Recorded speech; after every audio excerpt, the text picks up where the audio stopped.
ಸ್ನೇಹಿತರೆ, ಮತ್ತೊಂದು ವಿಡಿಯೋಗೆ ಸ್ವಾಗತ ಸುಸ್ವಾಗತ. ಹಿಂದಿನ ವಿಡಿಯೋದಲ್ಲಿ ನಾವು ಲಾಲ್ ಬಹದ್ದೂರ್ ಶಾಸ್ತ್ರಿ ಅವರ ಜೀವನದ ಕೆಲವೊಂದಷ್ಟು ಸ್ವಾರಸ್ಯಕರ ಘಟನೆಗಳನ್ನು ನೋಡಿದ್ದೆವು.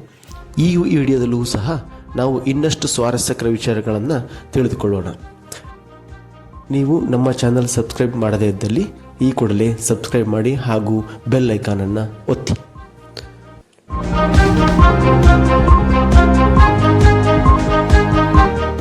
ಅಂದು ಸ್ವಾತಂತ್ರ್ಯ ಹೋರಾಟದ ಸಮಯ. ಗೋಪಾಲಕೃಷ್ಣ ಗೋಖಲೆಯವರು ದಿ ಸರ್ವೆಂಟ್ ಆಫ್ ಇಂಡಿಯಾ ಸೊಸೈಟಿಯನ್ನು ಸ್ಥಾಪಿಸಿದರು.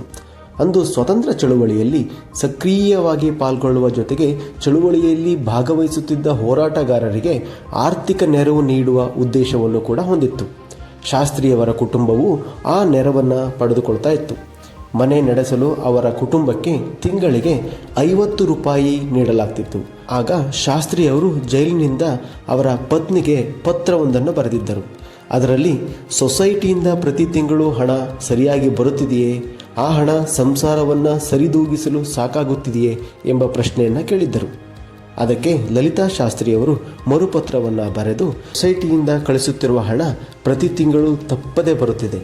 ಇನ್ನು ಹೆಚ್ಚು ಹೇಳಬೇಕೆಂದರೆ ಅವರು ಕಳಿಸುತ್ತಿರುವ 50 ರೂಪಾಯಿಗಳಲ್ಲಿ ನಾನು 40 ರೂಪಾಯಿಯನ್ನು ಮಾತ್ರ ಖರ್ಚು ಮಾಡಿ 10 ರೂಪಾಯಿಯನ್ನು ಉಳಿಸಿ ಕೂಡಿಡುತ್ತಿದ್ದೇನೆ ಎಂದು ತಿಳಿಸಿದ್ದರು.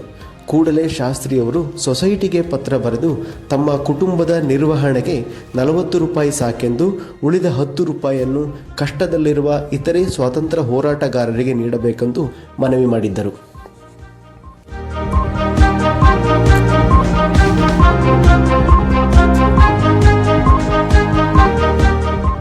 ಶಾಸ್ತ್ರೀಜಿಯವರು ಪ್ರಧಾನಮಂತ್ರಿಗಳಾಗಿದ್ದಾಗ ಅದೊಂದು ದಿನ ಬಿಹಾರದಿಂದ ಒಂದಷ್ಟು ಜನ ಅವರನ್ನು ಭೇಟಿ ಮಾಡಲು ಅನುಮತಿ ಕೇಳಿದ್ದರು. ಶಾಸ್ತ್ರೀಜಿಯವರು ಅವರಿಗೆ ಸಂಜೆ 4 ಗಂಟೆಗೆ ಬರುವಂತೆ ತಿಳಿಸಿದರು. 4 ಗಂಟೆಗೆ ಸರಿಯಾಗಿ ಅವರೆಲ್ಲರೂ ಪ್ರಧಾನಿಗಳ ನಿವಾಸದಲ್ಲಿ ಹಾಜರಿದ್ದರು.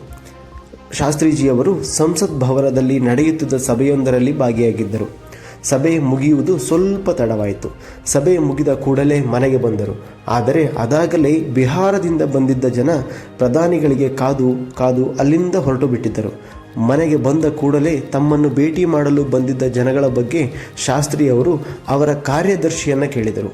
ಅದಕ್ಕೆ ಕಾರ್ಯದರ್ಶಿ, ಅವರೆಲ್ಲರೂ ಈಗಷ್ಟೇ ಹೊರಟು ಹೋದರು. ಬಹುಶಃ ಈಗ ಅವರೆಲ್ಲರೂ ಮನೆಯಿಂದ ತುಸು ದೂರದಲ್ಲಿರುವ ಬಸ್ ನಿಲ್ದಾಣದಲ್ಲಿ ಬಸ್ಸಿಗಾಗಿ ಕಾಯುತ್ತಿರಬಹುದು ಎಂದು ಹೇಳಿದರು. ಕೂಡಲೇ ಶಾಸ್ತ್ರಿಯವರು ಸರಸರನೆ ನಡೆದುಕೊಂಡೇ ಬಸ್ ನಿಲ್ದಾಣದತ್ತ ಹೊರಟೇ ಬಿಟ್ರು. ಅವರ ಕಾರ್ಯದರ್ಶಿ ಎಲ್ಲರನ್ನೂ ಇಲ್ಲಿಗೆ ಕರೆಸುತ್ತೇನೆ ಎಂದರೂ ಪ್ರಧಾನಿಗಳು ಕೇಳಲಿಲ್ಲ.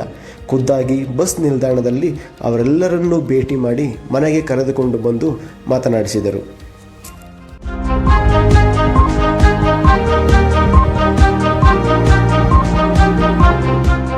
ದೆಹಲಿಯ ಕುತುಬ್ ಮಿನಾರ್ನಲ್ಲಿ ಪ್ರಧಾನಿ ನೆಹರೂರವರ ಕಾರ್ಯಕ್ರಮವೊಂದನ್ನು ಆಯೋಜನೆ ಮಾಡಿದರು. ಕಾರ್ಯಕ್ರಮ ಮುಗಿಸಿ ಎಲ್ಲ ಮಂತ್ರಿಗಳು ಮತ್ತು ಅಧಿಕಾರಿಗಳು ವಾಪಸ್ ಬರ್ತಾ ಇದ್ರು. ಶಾಸ್ತ್ರೀಜಿ ಸಹ ತಮ್ಮ ಕಾರಿನಲ್ಲಿ ಬರ್ತಿದ್ರು. ಆಗ ಅವರು ಕೇಂದ್ರದ ಗೃಹ ಮಂತ್ರಿ. ಕಾರಿನ ಮುಂದಿನ ಸೀಟಿನಲ್ಲಿ ಚಾಲಕ ಮತ್ತು ಒಬ್ಬ ಭದ್ರತಾ ಸಿಬ್ಬಂದಿ. ಹಿಂದಿನ ಆಸನದಲ್ಲಿ ಶಾಸ್ತ್ರೀಜಿ ಮತ್ತು ಅವರ ಮಾಧ್ಯಮ ಸಲಹೆಗಾರರಿದ್ದರು.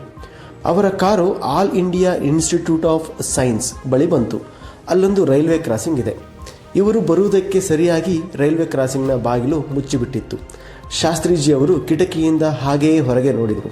ಅಲ್ಲೇ ಹತ್ತಿರದಲ್ಲಿ ವ್ಯಾಪಾರಿಯೊಬ್ಬ ಕಬ್ಬನ್ನು ಅರೆಯುತ್ತಾ ಕಬ್ಬಿನ ರಸವನ್ನು ಮಾರುತ್ತಿದ್ದ. ಕೂಡಲೇ ಶಾಸ್ತ್ರೀಜಿ ತಮ್ಮ ಮಾಧ್ಯಮ ಸಲಹೆಗಾರರಿಗೆ ರೈಲ್ವೆ ಗೇಟು ತೆಗೆಯುವವರೆಗೆ ಕಬ್ಬಿನ ಹಾಲು ಕುಡಿದು ಬರಬಹುದಲ್ಲವೇ ಎಂದು ಹೇಳಿ ಕಾರಿನ ಬಾಗಿಲು ತೆಗೆದು ಸರಸರನೆ ಆ ಕಬ್ಬಿನ ಗಾಡಿಯತ್ತ ಹೆಜ್ಜೆ ಹಾಕಿದರು. ಮಾಧ್ಯಮ ಸಲಹೆಗಾರರಿಗೆ ಏನು ಹೇಳಬೇಕೋ ತಿಳಿಯದಾಗಿತ್ತು. ಅವರು ಸುಮ್ಮನೆ ಶಾಸ್ತ್ರಿಯವರನ್ನು ಹಿಂಬಾಲಿಸಿದರು. ಇಬ್ಬರೂ ಒಂದೊಂದು ಗ್ಲಾಸ್ ಕಬ್ಬಿನ ಹಾಲನ್ನು ಕುಡಿದರು. ಶಾಸ್ತ್ರೀಜಿ ತಮ್ಮ ಕಿಸೆಯಿಂದ ಹಣ ತೆಗೆದುಕೊಟ್ಟರು. ಸುತ್ತಮುತ್ತ ಯಾರೂ ಇವರನ್ನು ಗಮನಿಸಲಿಲ್ಲ. ಕಬ್ಬಿನ ಹಾಲಿನ ವ್ಯಾಪಾರಿಗೂ ಸಹ ಇವರು ಯಾರು ಎಂದು ತಿಳಿಯಲಿಲ್ಲ.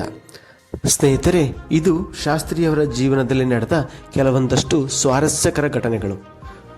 ಇನ್ನೊಂದಷ್ಟು ಮಾಹಿತಿಯೊಂದಿಗೆ ಮುಂದಿನ ವಿಡಿಯೋದಲ್ಲಿ ಮತ್ತೆ ಸಿಗೋಣ. ಈ ಮಾಹಿತಿ ಇಷ್ಟವಾಗಿದ್ದಲ್ಲಿ ನಮ್ಮ ಚಾನಲನ್ನು ಸಬ್ಸ್ಕ್ರೈಬ್ ಮಾಡಿ ಹಾಗೂ ಲೈಕ್ ಮಾಡಿ, ಶೇರ್ ಮಾಡಿ, ಕಮೆಂಟ್ ಮಾಡಿ. ಧನ್ಯವಾದಗಳು.